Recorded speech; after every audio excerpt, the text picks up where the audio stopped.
നമസ്കാരം.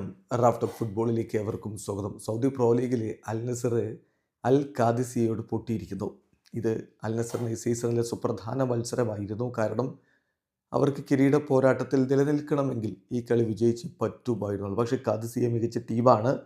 2-1 അവരിപ്പോൾ അൽ നസറിനെ തോൽപ്പിച്ചിരിക്കുന്നത്. ഖാദിസിയയ്ക്ക് വേണ്ടി അൽ അമ്മാറും ഔബമയാങ്ങുമാണ് ഗോളുകൾ നേടിയത്. അൽ നസറിൻ്റെ ഗോൾ സാദിയോ മാനയുടെ വകയായിരുന്നു. മത്സരത്തിൽ അൽ ഖാദിസിയയ്ക്ക് വേണ്ടി അർജന്റീൻ സൂപ്പർ താരം മിക്കി ഫെർണാണ്ടസും അതുപോലെ ഔബമയാങ്ങും നാച്ചോയും ഒക്കെ കളിക്കളത്തിലേക്ക് ഇറങ്ങിയപ്പോൾ മറുഭാഗത്ത് Cristiano Ronaldo, John Duran, Sadio Mane, Brozovic, Otavio, Bento, Laporte തുടങ്ങിയവരെയൊക്കെ വെച്ചുകൊണ്ടാണ് അൽ നസർ കളിക്കാൻ ഇറങ്ങിയത്. പക്ഷേ അൽ നസറിന് ആധിപത്യം ഗോളുകളാക്കി മാറ്റാൻ കഴിഞ്ഞില്ല. ഡ്യൂറനൊക്കെ വളരെ പരിതാപകരമായ പ്രകടനമാണ് നടത്തിയത് എന്നത് പറയാതെ വയ്യ.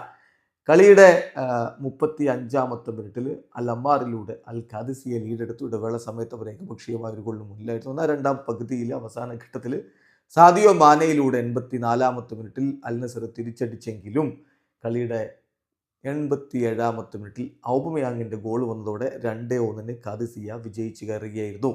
ഇതോടുകൂടി ഇപ്പോൾ 28 കളികളിൽ നിന്ന് 57 പോയിൻ്റ് അൽ നസറിനുള്ളൂ. ഇത്രയും കളികളിൽ നിന്ന് 65 പോയിൻ്റോടെ അൽ ഇത്തിഹാദ് 1-ാം സ്ഥാനത്തും 61 പോയിൻ്റോടെ അൽ ഹിലാൽ 2-ാം സ്ഥാനത്തും തുടരുകയാണ്. വീഡിയോ അവസാനിക്കുന്ന ഫുട്ബോൾ ലോകത്തെ കൂടുതൽ വിശേഷങ്ങളുമായി റാഫ് ടോക്സ് എത്താം.